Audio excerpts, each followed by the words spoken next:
السلام علیکم ورحمۃ اللہ وبرکاتہ۔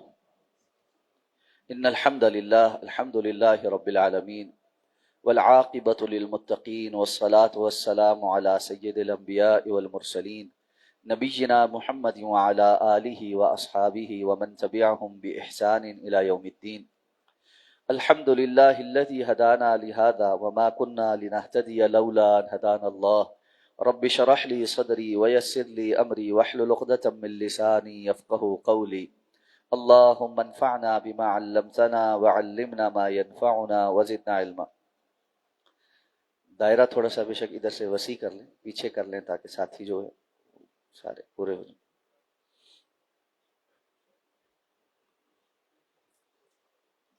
اچھا بھائی تھوڑا پیچھے کر لیں۔ بارک اللہ۔ اللہ رب العزت کے فضل و احسان سے سورہ یوسف کی آیت نمبر 10 تک ہمارا سبق مکمل ہو چکا ہے۔ آیت نمبر 11 سے انشاءاللہ آج ہمارے سبق کا آغاز ہو۔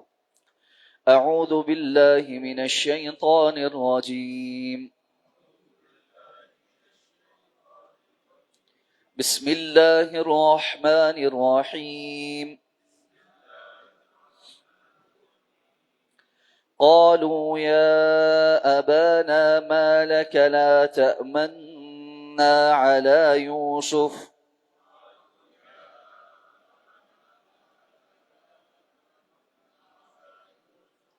وإنا له لناصحون أرسله معنا غدا يرتع ويلعب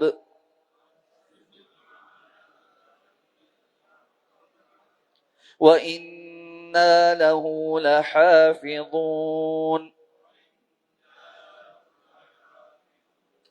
قَالَ إِنِّي لَيَحْزُنُنِي أَن تَذْهَبُوا بِهِ وَأَخَافُ أَن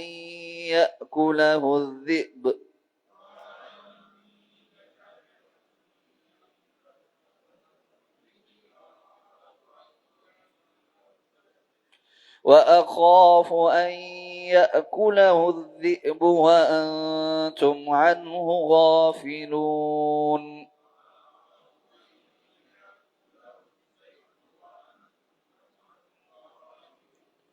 قالوا لئن أكله الذئب ونحن عصبة إنا إذا لخاسرون۔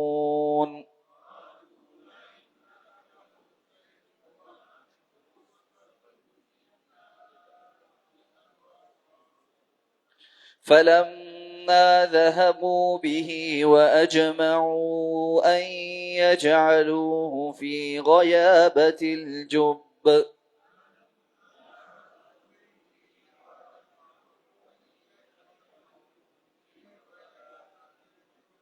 وأوحينا إليه لتنبئنهم بأمرهم هذا وهم لا يشعرون۔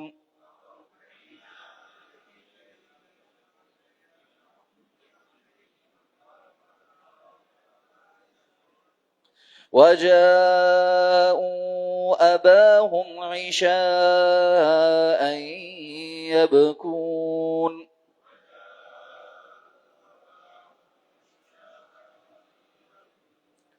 قالوا يا أبانا إنا ذهبنا نستبق وتركنا يوسف عند متاعنا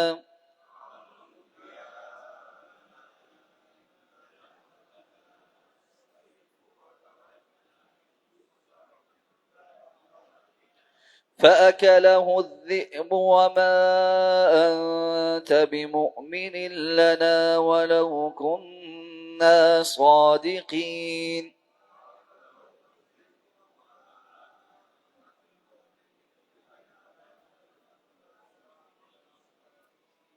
وجاءوا على قميصه بدم كذب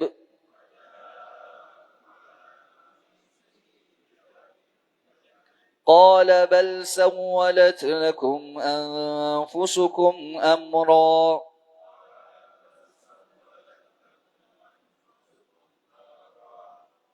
فصبر جمیل واللہ المستعان على ما تصفون.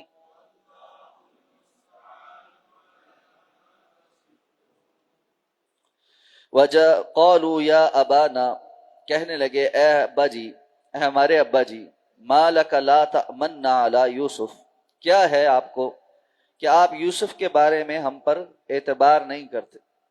وَإِنَّا لَهُ لَنَاصِحُونَ، اور یقیناً ہم اس کے خیر خواہ ہیں.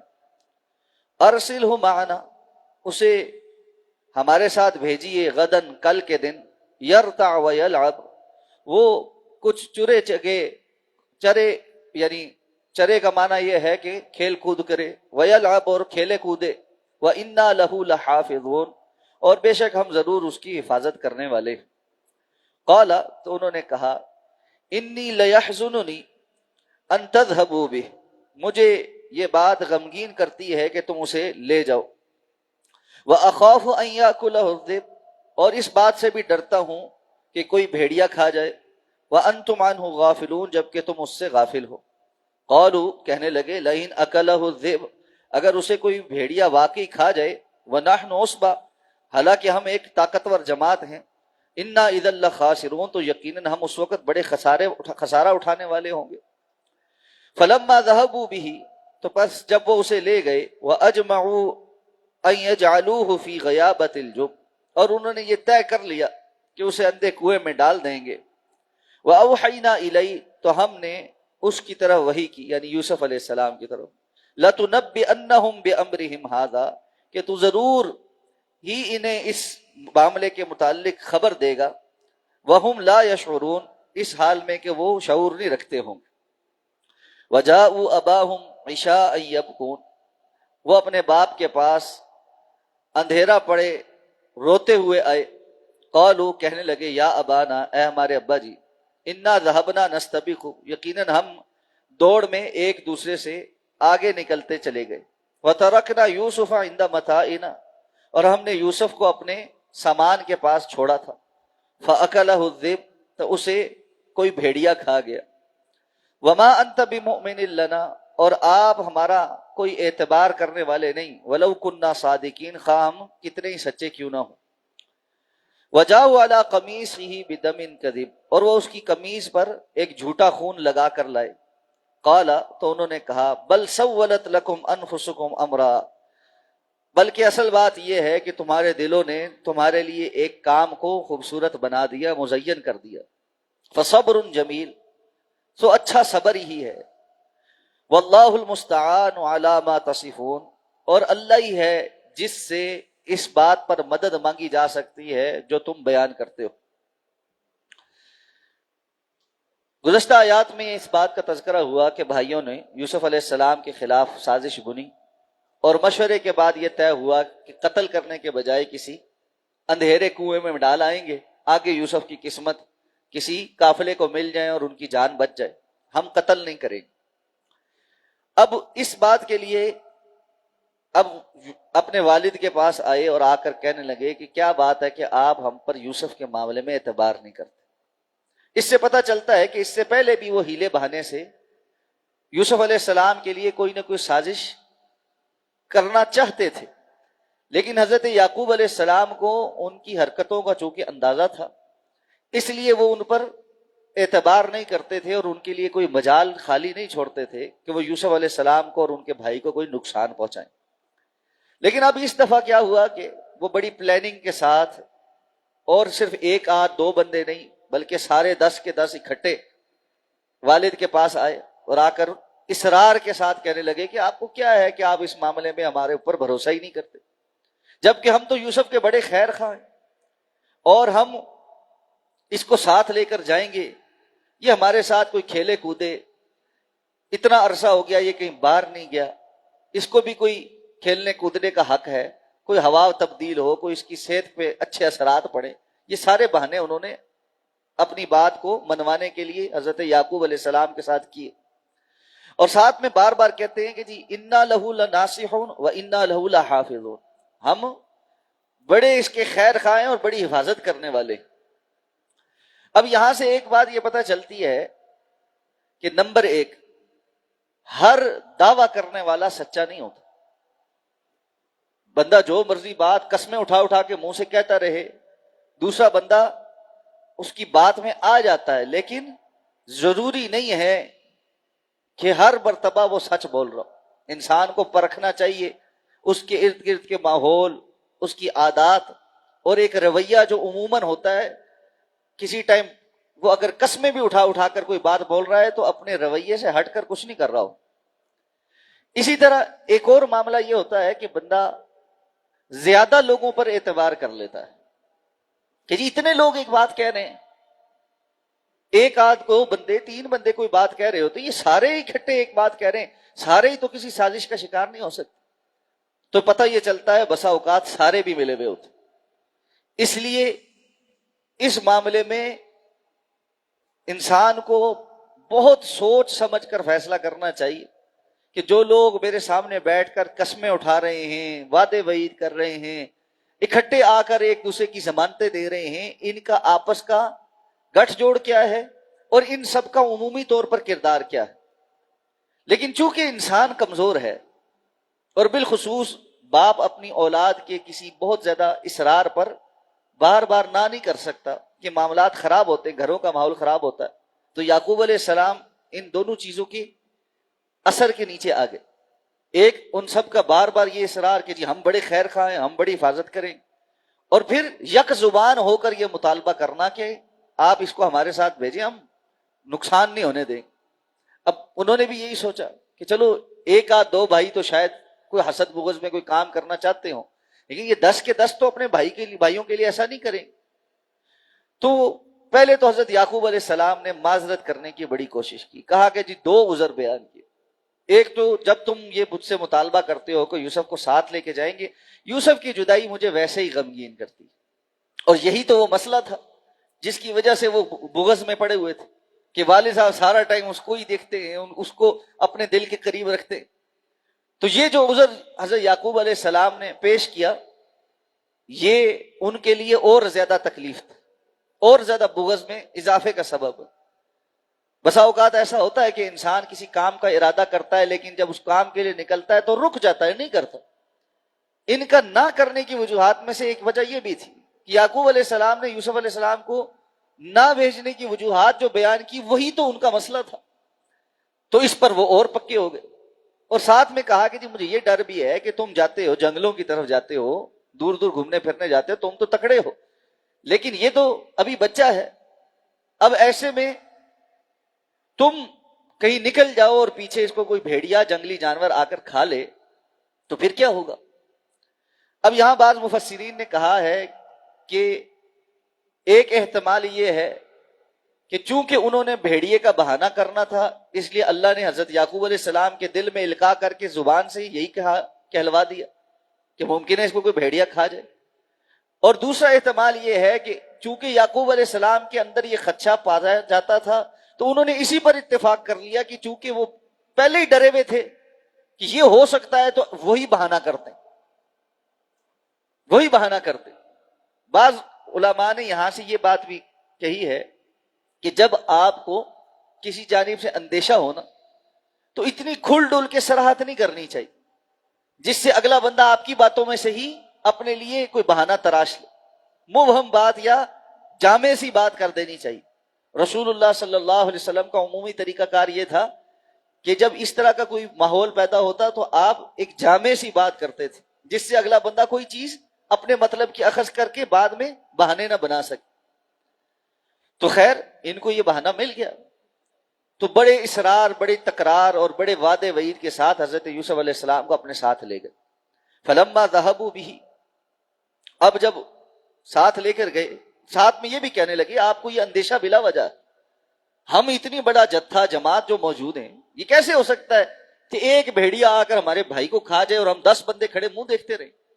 ہم تکڑے جوان ہیں، بھیڑیے کے تو ہم خود کافی ہیں. اب اس تسلی کے اوپر اور واقعتاً کہ جی 10 جوان آدمی جس جگہ جا رہے ہو، ایک بندے کی حفاظت کا تو انتظام کر ہی سکتے. مجبور ہو کر حضرت یعقوب علیہ السلام نے حضرت یوسف کو ان کے ساتھ بھیج دی. اب جب نکل پڑے اجمعوا ان يجعلوه في غیابۃ الجب، انہوں نے پختہ ارادہ کر لیا، جمع ہو گئے اس بات کے اوپر کہ اب ان کو ہم کنویں میں ڈالیں گے۔ قرآن مجید کا ایک اسلوب ہے، وہ بات کو بیان کرتے ہوئے نا ایک نقطے پہ لا کر اس سے آگے کی تفصیلات نہیں بیان کرتا کہ تفصیلات واضح ہوتی۔ اب اللہ تعالیٰ نے صرف اتنی بات بیان کی ہے کہ وہ تیار ہو گئے کنویں میں ڈالنے کے لیے، اس سے آگے کنویں میں ڈالا کیسے اور کنویں میں ڈالتے ہوئے انہوں نے کیا کچھ کیا ہوگا، جو اپنے حسد بغض میں یہاں تک ہیں کہ بھائی کو کنویں میں، اندھیرے کنویں میں چھوڑ کر جا رہے ہیں، تو انہوں نے کوئی کسر تو نہیں چھوڑی ہوگی، باتیں بھی سنائی ہوں گی، کچھ اور بھی ظلم کیا ہوگا۔ بعض اسرائیلی روایات میں بڑی تفصیلات ہیں اور وہ مکالمے بھی لکھے ہوئے ہیں جو اس وقت جو ہے یوسف علیہ السلام اور بھائیوں کے درمیان ہوئے، لیکن چونکہ ان کی کوئی استنادی حیثیت نہیں ہے، اس لیے ہم اس کو نہ صحیح کہہ سکتے نہ غلط کہہ سکتے ہیں۔ یقینی طور پہ یہ بات ہے کہ جب انہوں نے کنویں میں ڈالا ہوا تو کوئی بڑا محبت کے ساتھ اور پیار کے ساتھ اور تسلی دے کے تو نہیں وہاں رکھا چھوڑا ہوگا، تو جو ظلم کر سکتے ہوں گے وہ ظلم کرتے ہوئے اپنی جانب سے تو ہمیشہ کے لیے جان چھڑا لی، اب کون سا زندگی میں ملاقات ہونی ہے اور کہیں سامنا ہونا ہے، تو اس لیے جو وہ ظلم کر سکتے تھے اس ظلم کے ساتھ انہوں نے بھائی کو اس کنویں کے اندر ڈالا۔ اب انسان کے اوپر بسا اوقات بدبختی اتنی غالب آتی ہے کہ اس کا دل پتھر سے زیادہ سخت ہو جاتا، اور حسد اور بغض انہی بیماریوں میں سے بیماری ہے جو انسان کے دل کو بہت سخت کر دیتی۔ اس لیے آپ یہ دیکھیں گے کہ شریعت نے حسد اور بغض دونوں کے حوالے سے بہت تنبیہ کی کہ دل کی جو بیماریاں ہیں ان میں سے یہ دو بیماریاں انسان کے پلے کچھ نہیں رہنے دیتی، اور پھر اس قدر دل کو سخت کر دیتی ہیں کہ حق بات دل میں داخل ہی نہیں ہو پاتی، اور بندہ ایسے کام کر جاتا ہے کہ عام انسان کے رونگٹے کھڑے ہو جاتے ہیں کہ ایسا کیسے ہو سکتا۔ ہم نے کبھی نہ کبھی زندگی میں ایسے واقعات سنے ہوں گے، پڑھے ہوں گے کہ فلاں نے قتل کیا تو لاش کے ٹکڑے کر دی۔ آپ یہ سوچیں کہ کسی جانور کو بھی انسان ذبح کرتا ہے تو طریقے سے کرتا، اس کے بعد پھر اس کی بھی حصے بکھرے کرتے ہوئے بہرحال انسان کوئی ترتیب بناتا ہے، کوئی سلسلہ کرتا ہے کہ اس کا ایک مقصد ہوتا ہے۔ کسی انسان کو ذبح کر دینا، قتل کر دینا، پھر اس کی لاش کے ٹکڑے کر دینا، پھر اس کی بے حرمتی کرنا، اس کے لیے دل کتنا سخت چاہیے، کتنا انسان کے اندر اس وقت شیطان غالب ہوتا ہو کہ جب وہ یہ کام کرتا ہے۔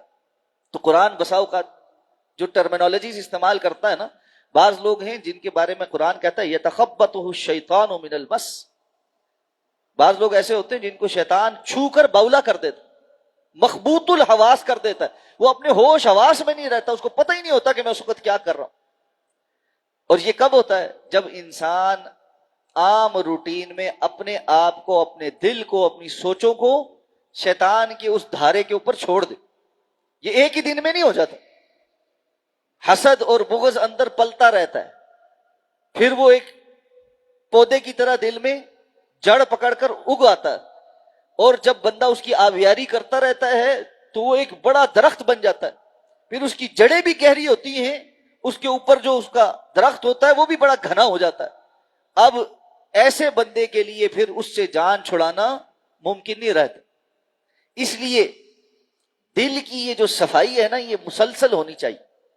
رسول اللہ صلی اللہ علیہ وسلم کی خصوصیات میں سے ایک خصوصیت یہ ہے یعلمہم الکتاب والحکمت ویزکیہم، اللہ کے رسول صلی اللہ علیہ وسلم کتاب و حکمت کی تعلیم دیتے ہیں اور ساتھ میں اپنی امت کے لوگوں کا تزکیہ کرتے، صحابہ کرام کا تزکیہ کیا۔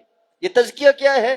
یہ زمین جو دل کی زمین ہے اس میں ہل چلا چلا کر اس میں جو گندگی کی جو بوٹیاں ہیں، حسد کی، بغض کی، عناد کی، نفاق کی، کفر کی، مختلف قسم کی جو خود رو قسم کی جھاڑیاں اور کانٹے ہیں نا، ان کو اکھاڑ اکھاڑ کر اپنے دل کی زمین کو ایمان کی سبزی کے لیے، ایمان کی کھیتی کے لیے بڑا زرخیز بنانا۔ جو بندہ اس پہ کام کرتا رہتا ہے اس کا ایمان پھلتا پھولتا رہتا ہے، اس کی کھیتی لہلاتی ہے، اور جو بندہ اس طرف توجہ نہ کرے تو دل اس کا پھر بنجر قسم کا ہوتا ہے، کٹھور قسم کا ہوتا ہے، اس کی دل کی زمین بالکل بیکار ہو کر رہ جاتی ہے، اور نتیجہ یہ ہوتا ہے نہ ایمان وہاں پر اگ سکتا ہے نہ پنپ سکتا ہے. کتنے لوگ ہیں آپ ان کو کہیں کہ جی آپ اللہ کا ذکر کریں، عبادات کی طرف آئیں، کہتے ہیں جی دل نہیں لگتا. ہم ذکر کرنے بیٹھتے ہیں، ہماری زبان پر جاری نہیں ہوتا.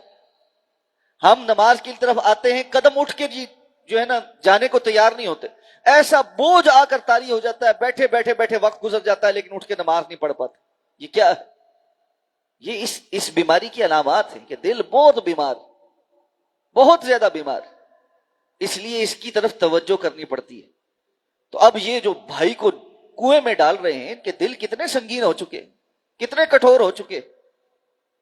اور بھائی بھی کو عام نہیں، پہلے بھی بات ہوئی یوسف علیہ السلام جیسا بھائی کہ جن کے چہرے پہ اللہ نے ایسی رونق رکھی تھی کہ دیکھنے والا محبت کرنا شروع ہو جاتا تھا، لیکن بغض اس کے اوپر بھی غالب آ. اب اللہ نے فرمایا یہ موقع تھا جس وقت اللہ نے یوسف علیہ السلام کی طرف وحی کی کہ ایک دن آئے گا کہ آپ ان کو اس بارے میں خبر دیں گے، جبکہ ان کے وہم و گمان میں بھی نہیں ہوگا کہ ایسا ہو سکتا. سازش کرنے والا، چال چلنے والا اپنے حساب سے بڑے پکا کام کر رہا ہوتا، لیکن اس کو یہ نہیں پتا ہوتا کہ رب کائنات کی بھی ایک تدبیر ہے.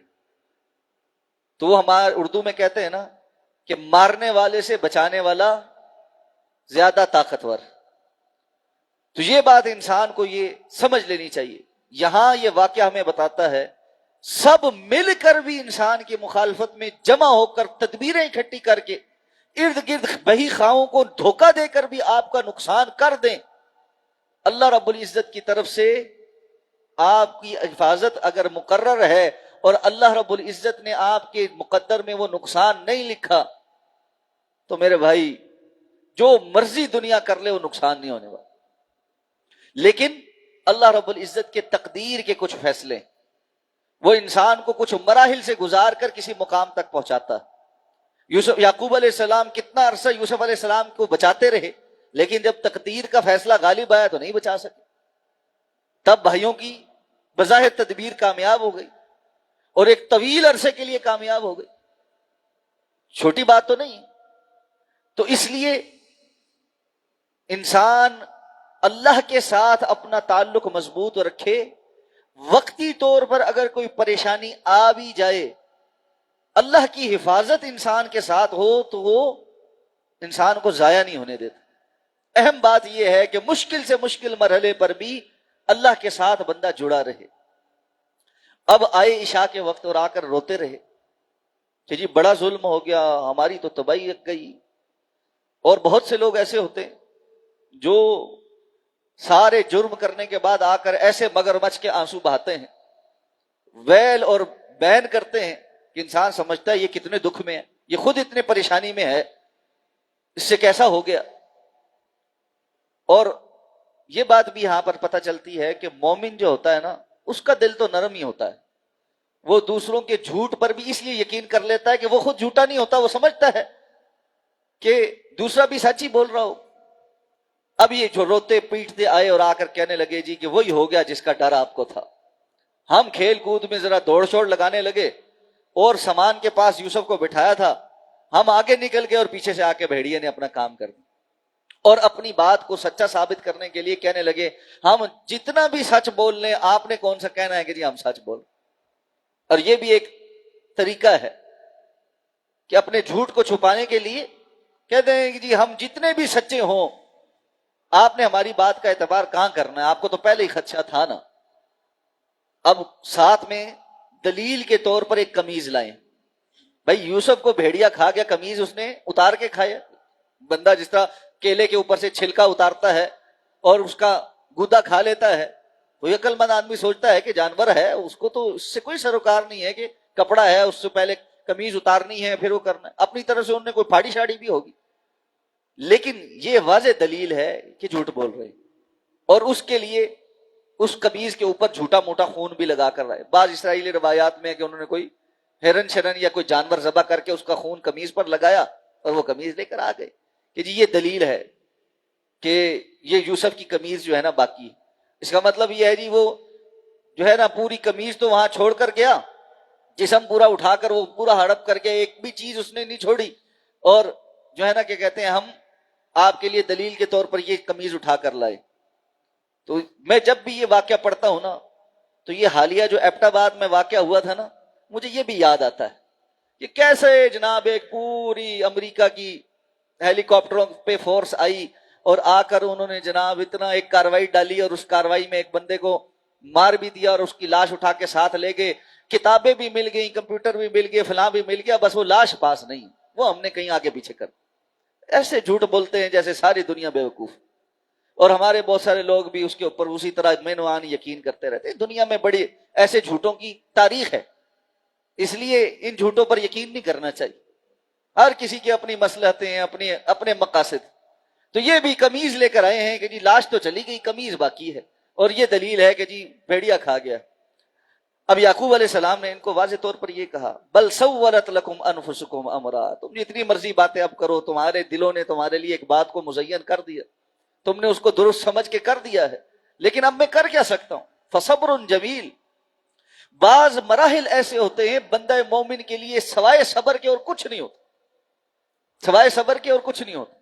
اب یہاں حضرت یعقوب علیہ السلام نے صبر میں بھی ایک لفظ کا اضافہ کیا ہے، صبر جمیل، میں صبر جمیل کروں گا، اچھا صبر کروں گا۔ اچھا صبر کیا ہوتا ہے؟ ایک صبر یہ ہے کہ ان کو گالیاں دیتے، مارتے دوڑاتے، گھر سے نکال دیتے، کچھ نہ کچھ کرتے کہ جی تم لوگوں نے یہ کیا وہ کیا۔ اب چونکہ اس کا کوئی فائدہ نہیں تھا کہ ایک بیٹا تو ہاتھ سے گیا ہے، باقی گھر بھی برباد ہی کرنا ہے، اب اللہ رب العزت کی طرف رجوع کرتے ہوئے کہا میں صبر جمیل کروں گا۔ صبر جمیل، مفسرین کہتے ہیں ای صبر بلا شکوہ، وہ صبر جس میں شکوہ نہیں ہوتا، جس میں شکوہ نہیں ہوتا۔ اچھا، بندہ بندوں سے شکوہ نہیں کرتا، ہم یہ زیادہ سے زیادہ صبر کے کسی سٹیج پر پہنچے نا تو یہ کہتے ہیں بندوں سے شکوہ نہیں کریں، پھر کیا کرتے ہیں؟ اللہ کے حضور جا کر بڑے شکوے کرتے ہیں۔ کر سکتا ہے بندہ، اللہ کے حضور بندہ شکوہ ڈال سکتا ہے، لیکن صبر جمیل اس سے بھی اوپر۔ اللہ کے حضور ایک طریقہ یہ تھا، یا اللہ میرا بیٹا، تو نے نعمت دی تھی، اب تو نے کہیں جو ہے نا ادھر یہ بھائی لے کر چلے گئے، میرا کیا قصور تھا، یہ تھا وہ تھا، جس طرح کی باتیں ہم کرتے ہیں، یہ آزمائش مجھ پر کیوں آ گئی، یہ آزمائش نہیں آنی چاہیے تھی، اب آ گئی ہے، اس میں کیا ہو سکتا؟ پتہ لگ گیا حضرت یعقوب علیہ السلام کو کہ میرا امتحان شروع ہو گیا۔ جس کا ڈر تھا وہ ہو گیا، کیونکہ اللہ کے نبی ہیں اور وہ جانتے ہیں کہ اشد الناس ابتلاء الانبیاء، سب سے زیادہ جن کا امتحان ہوتا ہے وہ انبیاء ہوتے ہیں، ثم الذین یلونہم ثم الذین یلونہم، پھر جو ان کے جتنے قریب ہوتا ہے، ان کے منہج پر ہوتا ہے، اس کا اتنا زیادہ امتحان ہوتا۔ تو اب کہا فصبر جمیل، میں تو صبر جمیل کروں گا، میرا کام صبر جمیل کرنا، واللہ المستعان علی ما تصفون، اور اللہ ہی ہے جس سے مدد مانگی جا سکتی ہے اس سب کے مقابل جو تم وصف بیان کر۔ میں کسی کوتوال کے پاس جاؤں، کسی قاضی کے پاس جاؤں، کسی جج کے پاس جاؤں، کیس بناؤں، تمہیں پکڑوں، تمہارے ساتھ انویسٹیگیشن کروں، اس سب کا میرے لیے کوئی نتیجہ نہیں نکل۔ میرے لیے نتیجہ جس ذات نے نکالنا ہے میں اسی کی طرف رجوع کرنے والا۔ اس لیے بالخصوص جہاں پر زیادتی جو ہے نا وہ قریبی لوگوں کی طرف سے ہو رہی، وہاں بہتر طریقہ کار یہ ہوتا کہ انسان اللہ کی طرف رجوع کرے۔ ہمارے ہاں ایک طرز عمل یہ ہے کہ ہم بہت واویلا کرتے اور واہی تباہی کرتے نا، اپنا باقی گھر بھی اجاڑ لیتے ہیں۔ ایک آزمائش تو آئی ہے، باقی چیزوں کو بھی خراب کر لیتے ہیں۔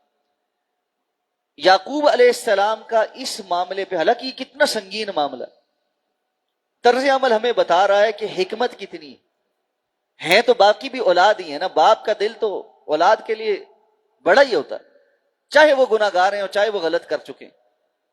تو ایک طریقہ کار یہ تھا کہ حضرت یعقوب علیہ السلام ان کے لیے بد دعائیں کرتے پھرتے، یا اللہ ان کو غارت کر، برباد کر، تباہی کر ان کی۔ بہت سے ماں باپ ہم نے اپنی زندگی میں دیکھے ہیں، کسی ایک معاملے میں کچھ اولاد سے کچھ ہو جائے تو بس بد دعاؤں کا ایک سلسلہ ہے، تو نتیجہ کیا ہوتا؟ اگلی نسل ساری برباد ہوتی۔ یہ کوئی حکمت نہیں۔ حکمت کا تقاضا یہ ہے کہ انسان صبر کے ساتھ دعائیں مانگنا شروع کر۔ تو یعقوب علیہ السلام کی دعاؤں کا نتیجہ کیا ہوا؟ جو آزمائش یوسف علیہ السلام پر آئی اس میں بھی ان کی بھی حفاظت ہوتی رہی، اور یہ جو گناہگار بیٹے ہیں ان کی بھی وقت آنے پر اللہ نے اصلاح کر دی اور یہ توبہ استغفار کر بیٹھے۔ یہ ہے اصل، جو بندہ صبر کرتا ہے، اللہ سے دعا کرتا رہتا ہے، بددعائیں لانتیں نہیں بھیجتا، اللہ رب العزت اس کے معاملات کو درست بھی کر دیتے ہیں، قصوروار کے قصور کو واضح کرنے کے ساتھ ساتھ وہ قریبی ہے تو اللہ اس کی اصلاح بھی کر دیتا. تو بندے کو اور کیا چاہیے؟ یہی چاہیے نا کہ اس کے قریبی لوگ جو ہے وہ رائے ہدایت پہ آ جائے. تو عموماً رشتہ دار قریبی لوگ جب غلطیاں کر رہے ہوتے ہیں، جب تکلیفیں پہنچا رہے ہوتے ہیں، تو ہماری زبان سے بڑے سخت الفاظ نکل جاتے ہیں. یہاں اپنے آپ کو تھوڑا سا روک کر یعقوب علیہ السلام کی آزمائش کو دیکھیں، وہ ہماری آزمائش سے کہیں سخت ہے، بہت بڑی. لیکن اس کے باوجود جس تسلی کے ساتھ، جس اتقان کے ساتھ وہ اللہ رب العزت کی طرف رجوع کیے. اور پھر رجوع کا معاملہ بھی کوئی ایک دن کا نہیں ہے کہ آج بچہ گما، کل مل گیا، پرسوں مل گیا، ہفتے بعد مل گیا. سالوں کے سال بیت گئے، لیکن وہ اللہ کی رحمت سے مایوس نہیں. آگے چل کے آئیں گے آیات، یقین بھی ہے اور بار بار تذکرہ بھی کرتے ہیں، قسمیں اٹھا اٹھا کر حضرت یوسف کو یاد کرتے ہیں کہ کہیں نہ کہیں موجود ہیں. گھر والے کہتے ہیں آپ تو یوسف علیہ السلام کو یاد کر کر کے بولے ہو جائیں گے. آپ خود کہہ رہے ہیں گھر والے کے تفتو تذکر یوسف حتی تکون حرضا او تکون من الہالکین. ہمیں تو ایسا لگتا ہے اللہ کی قسم آپ یوسف علیہ السلام کو یاد کر کر کے یا تو سٹھیا جائیں گے یا اپنے آپ کو موت کے منہ میں لے جائیں گے. لیکن یعقوب علیہ السلام کا اللہ پر ایک یقین ہے. یہ امتحان اور آزمائش، تو امتحان اور آزمائش میں صبر اور اللہ سے دعا، اس میں جلد بازی نہ ہونا. رسول اللہ صلی اللہ علیہ وسلم نے فرمایا تھا جب بندہ دعا کرتا ہے اس دعا کی قبولیت کا اس وقت تک امکان رہتا ہے جب تک بندہ یہ نہیں کہتا میں نے دعا مانگی تھی اور قبول نہیں کی، اللہ نے قبول نہیں کی. جب یہ کہہ دیتا ہے وہ ساری محنت ضائع ہو جاتی. اس لیے دعا مانگتے رہیں، اللہ کے ساتھ رجوع کر کے رہیں، ہمت نہیں ہار. تکلیف کب ختم ہوگی یہ اللہ بہتر جانتا، لیکن اس سے انسان کو جو کچھ اللہ رب العزت سے حاصل ہوگا وہ اس قدر بڑا ہے جو کل قیامت کو جب اس کو نصیب ہوگا تو وہ چاہے گا کہ اور زیادہ مل جاتا. اور مومن کا اصل مقصود تو آخرت ہی ہے. اور یہ بات بھی ذہن میں رکھیں، آخرت پر جتنا زیادہ پختہ یقین ہوگا صبر تبھی ممکن ہو، وگرنہ نہیں ہو سکتا. دنیا کے اندر صرف دنیا کے معاملات کو دیکھتے ہوئے کوئی بندہ صبر کر سکتا ہے؟ یہ پاسبل ہی نہیں، ممکن ہی نہیں. تو اسی لیے ہم دیکھتے ہیں کہ غیر مسلم کی ایک بڑی تعداد جو ہے وہ خودکشیوں کی طرف ان کا رجحان بہت تیزی سے بڑھ رہا، کیونکہ عدم اطمینان اور دنیا کے جو ضابطے ہیں وہ انسان کو اسی طرف لے کر جاتے. والعیاذ باللہ، اللہ ہم سب کو محفوظ فرمائے. اگلی آیات میں انشاءاللہ بات کریں گے. سبحانک اللہم و بحمدک، نشہد ان لا الہ الا انت، نستغفرک و نتوب.